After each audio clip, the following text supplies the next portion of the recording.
Merci beaucoup Naïli Soussou par rapport à l'Enaïbsaki Bino la vidéo tout le cas. Naïtali Makambuya. Qu'est-ce que nous devons faire? Vous savez, important ces années, dès la vidéo, il faut que les décideurs na biso s'approcher pas bateau baza bana expertise. O baza vraiment indépendant, o baza libre d'esprit. Bozo bato babina rabina te pembe na bino va tu béton non. D'ailleurs na toute question, type moko boy na début à mandat ya premier mandat ya chef de l'état. Type moi za robina rabo chemise kanga bina mutoki bo azobina béton. Akenda wapio. Moi je pense que Moutouana ou bien Zoa Moussala à comprendre que Koubina ndepesa ki Moussala a paiement ou bien carrément bayanae. Je pense.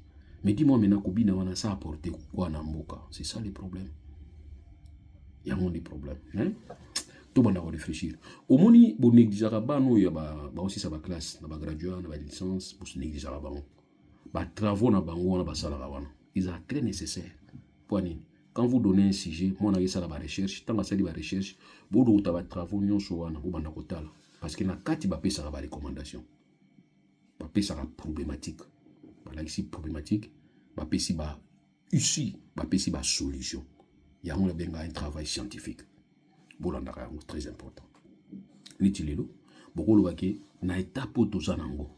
Qu'est-ce que la RDC peut faire pour reprendre souveraineté naïe tant recherché et puis permettre à Zaranamo dire un mot à dire dans l'instance nion se bani pour comprendre les situations de l'eau. Perspective. Étudier à niveau de passer de la recherche. Professeur Moutako contrôler un travail bandimi par professeur. Quand un professeur accepte un travail et qu'il est na jury a pessi manche pas Mouta défendre et ça élément qui permettre de décider à temps nakati parce que nakati a respecter les normes scientifiques. Et bino, vous préférez avoir un master na bino. Vous faites une réunion, vous bani comme la diamba, vous meli ba whisky, vous langwe, ba mso bazo bini la yo wana yo moni yango lengi. C'est ainsi au monde qu'aujourd'hui, vous pouvez aller dans l'instance à minene. Vous pouvez dire ce que vous avez à dire. Mais dans ce cas, vous dénoncez, vous proposez rien. Parce que vous avez un soubassement à proposer. Vous avez une proposition. Mais il faut avoir toujours un remplacement de vide laissé. Parce que Kagame, c'est un vide qui doit être comblé. Je dis, Kagame, c'est un vide qui doit être comblé. Qu'est-ce qui s'est passé? Il s'est passé que dans le renversement, il y a régime, il y a Biarima et Salamina au Rwanda. Rwanda va être occupé. Génocide et Salami. Ils vont utiliser cette histoire de génocide comme capital politique.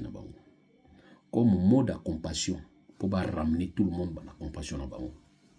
Bah utiliser comme c'est pourquoi parce que bah c'est référé à génocide arménien. Bah c'est référé à génocide du Holocauste. Il y a un moment de Paul Kagame a dit mikokoli abatu nyonso bakufaki. Na ba wakufai na guerre. Na ba kufai na pulu. Na ba kufai na bakosokoso. Na ba kufai normal. Asangisi mitu nyonso wana atiango na kati ya place moko bisika oyo Etienne Tshisekedi ko s'incliner. Bisika oyo Félix akina ko s'incliner. Tout visiteur de marque ayaka na Igali Kagame Maraï kuna pour la kisaye qu'est-ce qui s'est passé dans niveau ya Rwanda. Et pesara bango, et pesara batuna histoire. Et c'est ce qu'il va faire. Abana ko utiliser ango pour na chantage. Alors comme communauté internationale, ils ont déjà une position moko boya désavantageuse pour la RDC. Les gens ne comprennent pas. Je l'ai dit.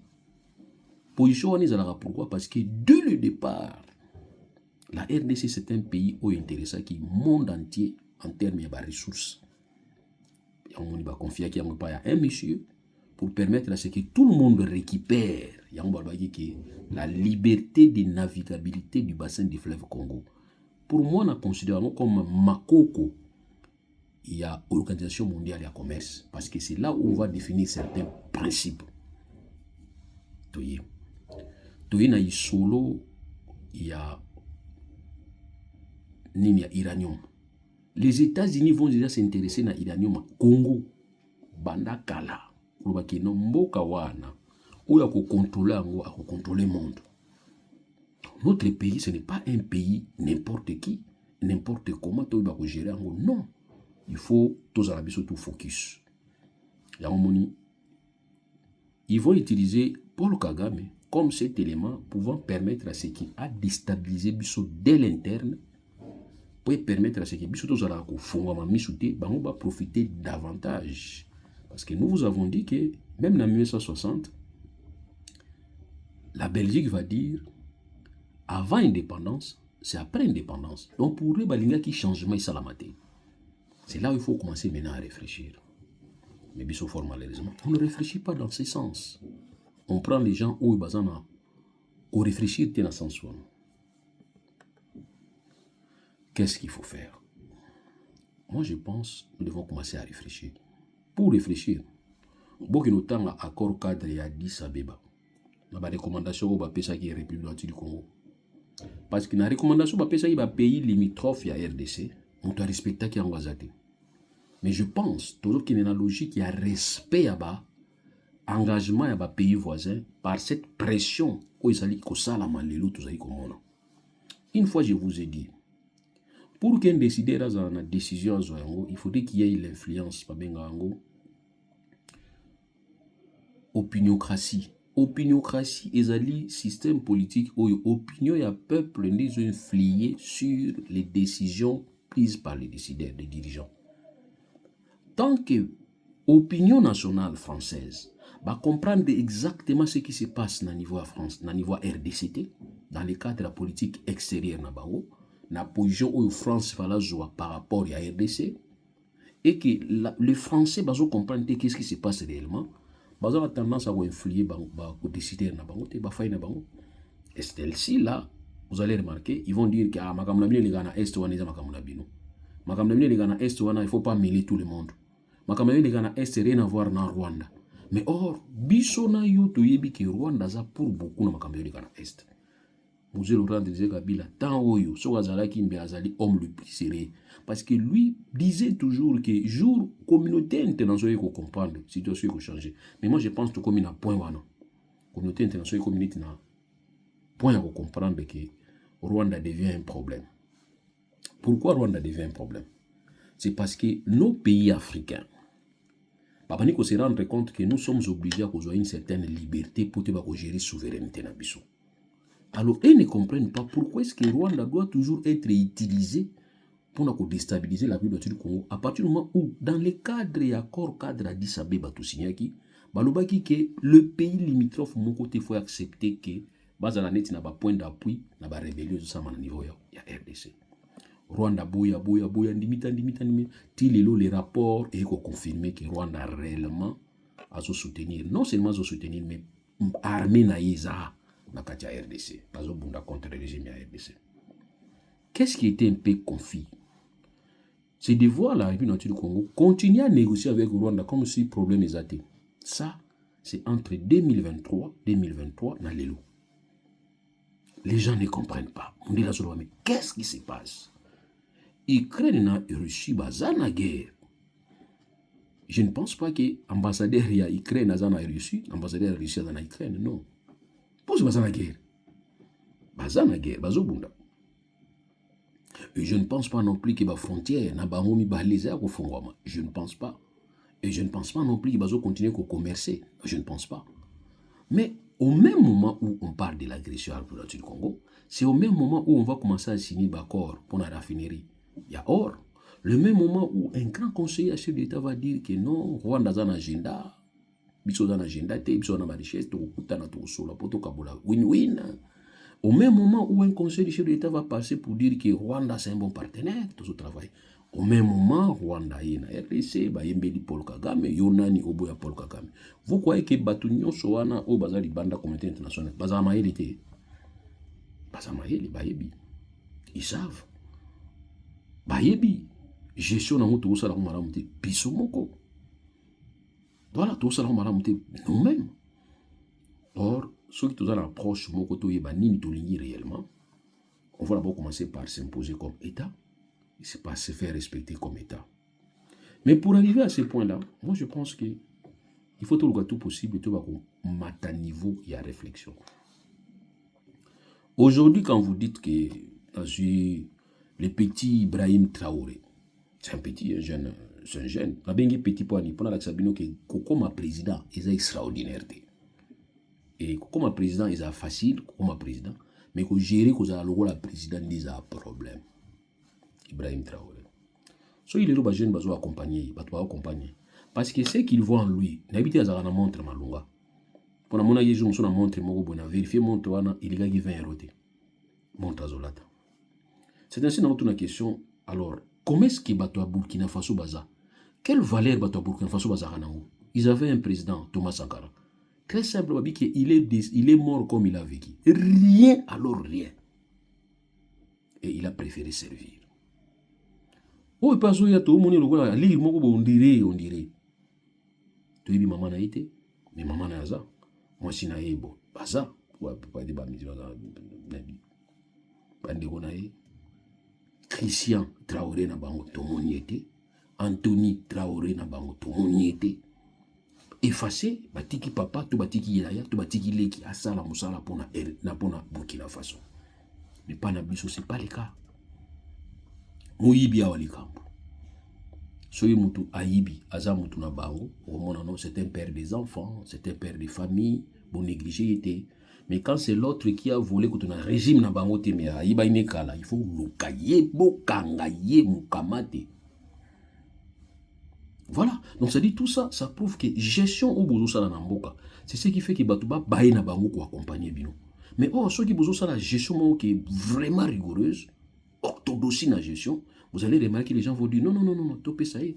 Et puis nous on dit, si nous avons soutenu Tshisekedi en 2018, c'était à cause de son père. Je ne sais pas si son père était là, il serait content au moins na sala, je ne pense pas. Et on a dit que qu'est-ce que nous devons faire? Il faut tout réfléchir. Maintenant, qu'est-ce qu'il faut faire? Comme CAC, Baché Kagame la difficulté, pays mine ba fonga masiko wana ocha Kagame la difficulté. Vous savez pourquoi? Kagame a péché. Si moi j'étais un conseil de Kagame, j'allais lui dire que ce que tu viens de faire, c'est un péché. Et vous vous foutez en cash. Nous l'avons dit, souvenez-vous.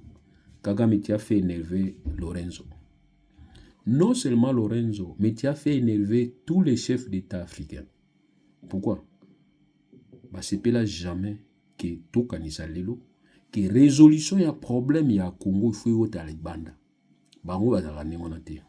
Parce que bazoy ba père indépendance par bagi que l'histoire de l'Afrique doit s'écrire en Afrique. Kagame tu avais fauché. Joe Biden aye ake na Angola. Kagame tu devrais que na Angola bo solo la bota ne bo solo. Joe Biden à extérieur, babi gaza yu drapeau sa goya Afrique te, aye Afrique te aye tango aye première fois en Angola. Et puis mandat na fin. Qu'est-ce qu'il est venu faire? Moi j'aurais préféré que Toyokaye aye ko sala nini. Ça aurait été mieux. Une fois je vous ai démontré les républicains et les démocrates bazana ba combat na bango interne mais bazana intérêt États-Unis. Toujours bazana toujours intérêt États-Unis mais bazana ba conflit na bango interne akati ba intérêt. Falo kende. A négligé Kendate. Tu sais que Kendate n'est pas le roi qui est un professeur à Otani Sabaron. Tu vas aller dans le lobby à Zongi. Maramba Lobito. Moi, quand je suis ici, je vérifie Maramba Lobito. On va me dire que non, Maramba Lobito, il ne faut pas croire seulement les Américains. Même l'Union Européenne, ils ont un cas de Maramba Lobito, mais Babatama ici, les Américains. Mais les Américains, ils ne sont pas ici, ils sont Américains démocrates, ils sont Américains républicains, ils Trump a des désordres, Pandi, Makamono, Soyokana. C'est là où j'ai compris qu'ils ont un système de relation pyramidale. C'est-à-dire, basali sembla ko panzana, panzana, n'a pas obani ko matati, bakutani nikolo. C'est ça la relation na bango. Quand on m'avait dit que la situation à l'obito ne vous en faites pas Union Européenne puis Zanakati, j'ai pas cru. Et tant que Joe Biden a longé, moi on va lui aza mikolo aye, vexatil aye, abani ko déranger tout le monde qu'on y attaque Union Européenne est tombé lié. C'est là où j'ai compris que donc, les intérêts à l'Union Européenne, ils sont défendus par les Américains. Les intérêts américains sont défendus par l'Union Européenne. Mais moi, on va les versatiles, moi, on va comprendre logique. Comment on comprend la logique? On a été conflit, ça n'a été bima. Mais au fait, ils ont été conflités. Et il a dit que je viens, pendant aussi sa guerre à Ukraine, la Russie, 3 jours le to 3 jours te emo yimo azotomboka akosilisa yango te parce que approche na ye wana isa approche moi aussi sa guerre te parce que quand lui vient na kati ya mboka moko abi ye mpona mbongo mpona nga mbongo donc ça dit mpona ye nani azoboma nani abandaki koboma yo tala ete yango moni ntango comprendre que non qu'est-ce que je dois faire mpona ye masasi ebeta te azwa nano mbongo na ye période na ye yango abisa Rwanda na RDC boyokana boya kosigner papier tosala mbongo toluka mbongo donc ça dit mbongo na kati justice ate. Or dans le cadre de la justice traditionnelle nous avons la justice, nous avons la paix, la réconciliation. Donc, dans la justice traditionnelle, tu as la démarche. Tu as banana salagi nini, tu as salagi pour nini, et puis tu as engagement pour le non, salagi société. Mais dans ça, il y a une justice. Mais les versatiles, c'est-à-dire, type chaud, président des États-Unis. Donc, ça dit, tant qu'il y a une option, mais option nazo kende wana ekuza solution te maintenant ya on toujours kende nango na ba Félix Tshisekedi na ba Rwanda ba no signer ba lobi cette fois-ci batini ba expert et ba expert botindi wana ba no lobani qu'est-ce qu'ils vont aller dire là-bas est-ce que besoin zoata ko sala ba réunion ba expert ngo mona banani ba Massa Tshisekedi ba cousin na ye bana classe na bango betaki ba pile place moko voilà ba ngo ba okende baki kosala ba expert batindi bato aner bato ademia. Attends, on vous demande bokende pour makambo ya réflexion mususu bino bokende makambo mususu et lelo yo comme ba difficulté mais là on te dit que nous devons commencer à réfléchir. Alors Félix Tshisekedi, je vous dis que bota la recommandation ya accord cadre d'Addis Abeba, c'est là où vous allez trouver la solution est ali moko le cas tout possible batu ba ya epana yote kosenga yo okende koswana batu mususu. Mais yon ne faut ça là et pas au benga bang. Mon temps on s'ala répondre ça déboulonnage à Kabila. C'est ce que tu dois faire. Au lobby aussi bon que je reviendrai vers vous. Na revenir vers vous pour na ba ko sura na binu za yini. Batu ba ya ou ba na benga siko moko ya et pas na yo po ko solo là. Tant bo solo ya moni simba il facilement Kabila mala moko vengula jalongwe. Avec ça aussi, il faut approche one. Kotinda eberante. Kotinda tina salamate. Kotinda mutute. Yo moko il faut déclencher en haut. Ba mona volonté wana eze pana yo. Monde entier ko comprendre que mona mbali yo sikaza na besoin azo solution na makambo za na haut. Sikaza na besoin évoluer na batu. Mais soko zo sala yango te et que ozo tinda batu yo fani ko neti vie bombage. Batu ba koya o ba bola ba mpe koya. Fayulu aye parce que fayulu muta comprendre na inte yango aye. Tant fayulu aye a une intention mususu. Or intention fayulu aye na en tant que politicien, il pas na ba adversaire na ye. Fayulu pas dans l'adversaire, c'est-à-dire quoi? Ce qui Fayulu a sali démarche, ils ont la maba, malamo ils ont la mabé. L'adversaire a Fayulu na kati ya opposition, ba calé en haut. Et puis l'adversaire il a Fayulu baza pembeni na une Jean-Pierre Bemba pe a calé en haut, a télémeli en haut. Parce que ce que Fayulu est en train de dire que tout ça la logique il y a basango. Qu'est-ce que yo faut ça? Zo en haut le rôle moi parti moko ya solution. Que oui, n'accepter en haut démarche basango c'est pénant. Mais attends. À côté de Bassango, on a des protestants, il y a aussi des mususu pe baza. Vous me donnez le temps na yoka batu nyonso. Comme ça, na ko benga bino nyonso pi na pisi. C'est comme ça il faut procéder. Eh mais oui. C'est comme ça il faut procéder. Mais yo na mutu no biloko na kozana yango te. Non. Joie solution à Bassango, na solution à ba protestants comme une partie à solution. Et puis ça bango que c'est une partie de la solution. Pourquoi? Parce que la République du Congo c'est un état laïque. Un état laïque, c'est pas seulement que l'église est ça, non. Ezali état oyo, batu baza, bazon di manzambe, batu musu baza, bandima kanabango nzambe te. C'est ça un état laïque. Biso tant toujours ko la tokansi état laïque, c'est état oyo batu basambe la gauche, batu basambe la droite. Non. État laïque, c'est un état oyo, na kati nango, liberté à culte ça. Et na kati nango, ba principe ya état laïque, liberté à culte, na kati nango, ezali otobengaka religion d'état ezate. Donc, religion, moi, je suis et en plus, dans le état laïque, nous avons un devoir, nous avons libre à kondima nzambe, toi kondima nzambe te. Yango pe yaye eza ndenge na ye. Mais pour mes amis, liberté, c'est-à-dire, nous avons ça makamuna ye. So yo ndima nzambe to wutu bato semble bazo ndima nzambe, pesa bango temps, basi sa makamuna bango. So yo pose ndima nzambe, oza en face à mutu ndima nzambe te kazo beta moi l'opéré na tika ye tranquille na vie na ye. C'est ça la laïcité. Alors, étant donné que nous sommes dans un état laïque, je ne peux pas me fier à la position ya baninga kaka moko. Oza ba catholique na ba protestant. Je salis ça. C'est-à-dire, il faut l'ouba, je salis, nazo saluer en gros. Mais du moins, laissez-moi le temps de consulter ba branche moussousou, parce que nous sommes un état laïque. Et en plus, il faut consulter Batounyonso. J'étais consulté comme membre à SID. Je vais aussi consulter Moïse Katumbi. Maintenant, le problème, c'est quoi? Même si on consulte Bango, mais à partir du moment où on lance qui met là, où il y a une invitation officiellement, où il y a PPRD, ministre ya Chabani, abenga ibango qui avant que bo sala ba ventir ba sala gion. Bakina ibango no sobaye. Imaginez que le président Mutabenga ibango. Président Mutabenga ibango. Bouya, on a besoin de bien. PPRD Bouya. Bufandi bino no sobo. OK, Bufandi, wani wo solo. Otuni ba mo patron na bino za. O patron, boy bisa ya chanase. Aya, mboka eza na besoin na ye. Ok, boyebisa atiana se, mboka eza na besoin na ye. Boyebisa nga, qu'est-ce que vous pensez? Parce que mandé eza yanga nga mna osala. C'est moi qui travaille. Boyebisa nga défense eza nini? Qu'est-ce que vous voulez que tout ça là pour mboka etambola kimia? Oto linyo longwa. Mais linyo longwa. Faut me boser là quand même.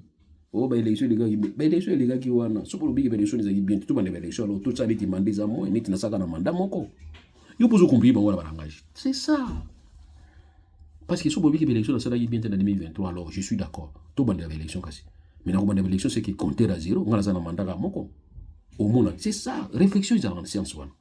Bon, ça va tout évoluer. Ou bien soit, vous tirez si ça mandat là. Comme ça, tu organises l'élection. D'ailleurs, on a aussi représenté sauté. Vous tirez si ça élection là, on a ça mandat dans les cas. Mais tout ça qui m'a, bon, quand même, tout ça solution. Au monde, tant que le lobby n'est pas dans le bango, bah, c'est pas patron dans le bango. On rassurer tout le monde. Mais yo, on quoi tombolo fashi beton ngana l'équipe bango o l'équipe batu ne loté na eloté o l'équipe batu ah ben oui o l'équipe mutu ne loté à part aux président o l'équipe mutu ne loté comme il quitte l'équipe nyonso. Maintenant nous disons quoi? Parti politique nous moko toujours gérer on té bon beaucoup gérer on den. C'est là où nous comprenons que faille est normal, faille est à niveau mboka parce que tu es incapable de gérer ton propre parti.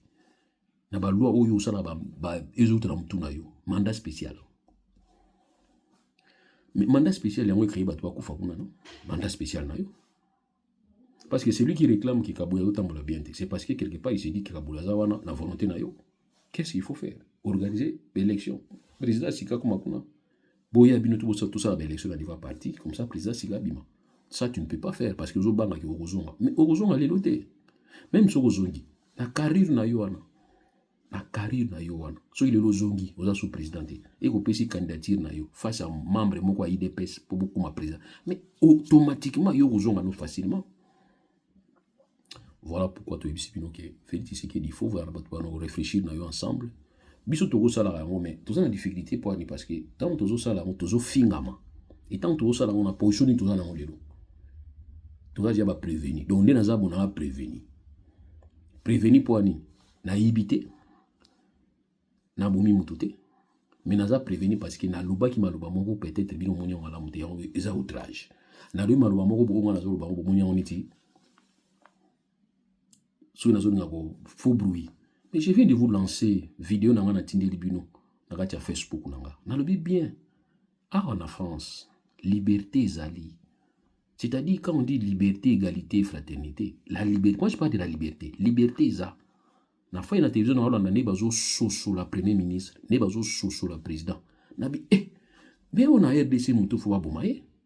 Mais ici ça se passe ainsi. Je vous ai même donné l'exemple que un monsieur va gifler le chef de l'État nani akanga yi muto wana tribunal nde sambisi muto wana mais bino soki président muto asani nde wana mingi bakufi tango kabila tomoni moko Arma Tungulu akufaki mingi bazokufa. On nous a dit aussi le colonel Cotte, ce colonel Cotte babomi oh non ami baja pam ami tiesinga un colonel na esprit bokangi yazo banga kasho. Voilà donc tout ça pour nous dire que nous avons un problème la RDC, c'est quelque part nous ne comprenons pas. C'est le moment Kagame a affaibli.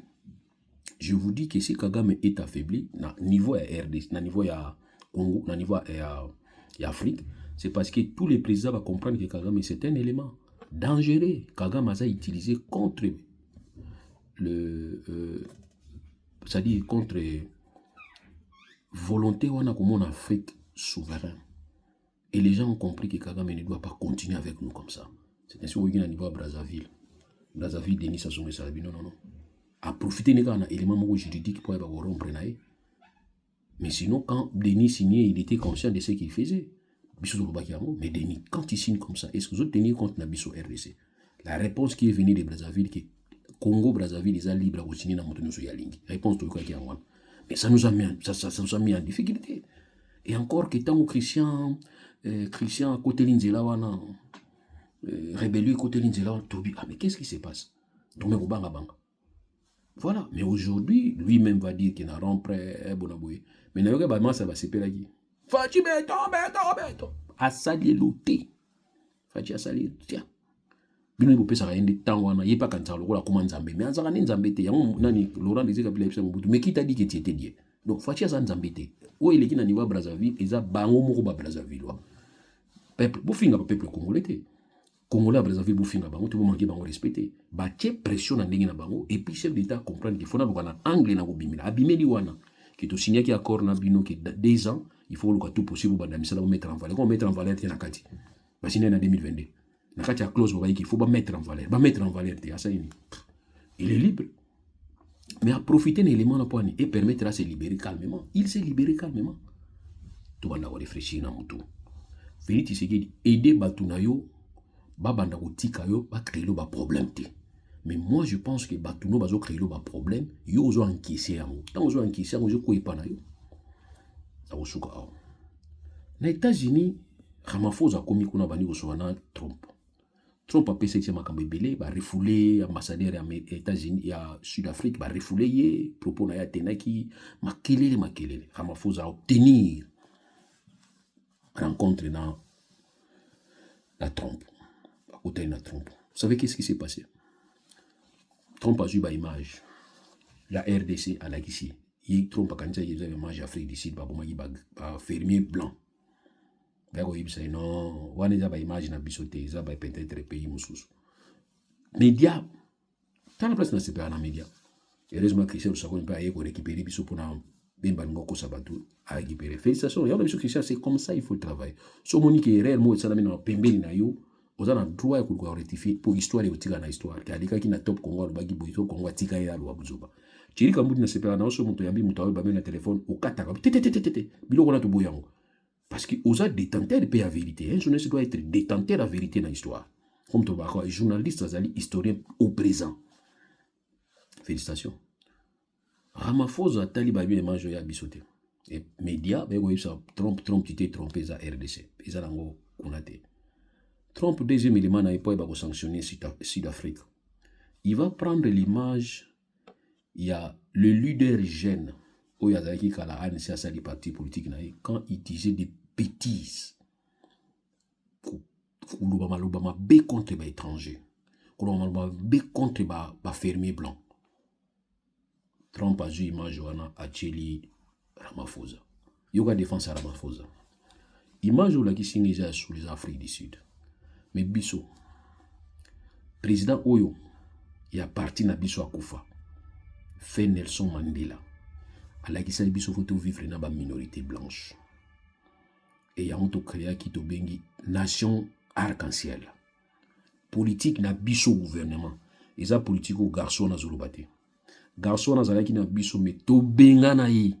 To benga na ye. Aza na parti politique na ya salaki. Mais loi sud-africaine. Ils ont permettre mutu aiba ko exprimer ou ya ko exprimer. To ko kanga ete, to ko menacer ete. O ya Zoloba wana, ils ont engagé ye na parti politique na ils ont engagé Bissoté. On passe là qui convaincu. Mais tous les propos tenus par Batoa Tshisekedi contre la paix, contre certains adversaires à Félix Tshisekedi. D'ailleurs, il y a un finga Panyangakata, il y a un finga borderline. Donc, je comprends. Je comprends. Donc, toutes les déclarations, où Batoa IDPS, Batoa Union Sacrée, Bazali Koluba, na compte à IDPS, Bazali Koluba, na compte à Union Sacrée. Ils allaient noter. Banotaka bachaka pembeni banotaka bachaka pembeni mais bachaka on a chargé à Félix Tshisekedi. C'est une chose pas son soutien qui ne va pas se valerité parce que quand vous prenez ba échantillon le la bango ba les gars na télévision ba bêtises ba tous ba toisoyoka On nous juge très mal. Il y a un moment Paul Kagame a profité à Kanabaluba. On a pour sa politique. Paul Kagame étant avec sa politique pour défendre Rwanda. Ils ont erreur RDC à Salaka. Il y a un moment Paul Kagame a récupéré. Tous amaïli mkoloni. Quand est-ce que tous amaïli? Moi, je pense qu'il faut résoudre le problème. Tout rassurer Paul Kagame. Donc, on a une parole apaisante. Paul Kagame, to yokiyo. Crainte na légitime. Obanga ba FDLR bazai pa na biso. Mais boy ba ki FDLR ba kota ke pa na biso na volonté na biso te. Histoire de rappeler biso. Le vieux Kengwa Dondo en vie. A télémélara yango. Alobi ki ba utu bokanga bango kuna ba tika la kuna ba za caserne kuna. Communauté internationale lobi non ba kota. Ils allaient qui pression ba tchaki gouvernement zaïrois. Paul Nani Kengwa reprendre pardon. Abiso iba okota komba réfugié, to yambi bango komba réfugié. Mais je n'ai jamais vu Kengo. Je n'ai jamais vu un réfugié armé. Les Hutus sont venus dans RDC comme des réfugiés armés. Et aujourd'hui, bah comment raison ya Paul Kagame pour ya koluka bango tina banda kuna biso. Paul Kagame va occuper la RDC na commandant na ya Tchèque James. Ba mona bangote. Aujourd'hui, Paul Kagame continue toujours à dire que ba Hutu bazana katia RDC. Biso pe ba Congolais. Tant to moniki moi na maya za pembe na biso azo banga ba Hutu baza côte. Rassurer bango. Tozo ba Hutu na to caserner bango, to tia bango quelque part ou beto benga H ceux qui nini au conseil des ceux qui les réfugiés. To benga bango, boso bango yo. Mais encore grave. Tant que nous résoudre la présence ya Rwanda na kati ya RDC, au même moment bazo senga RDC, bimisa ba Hutu AFDLR bazai pana yo.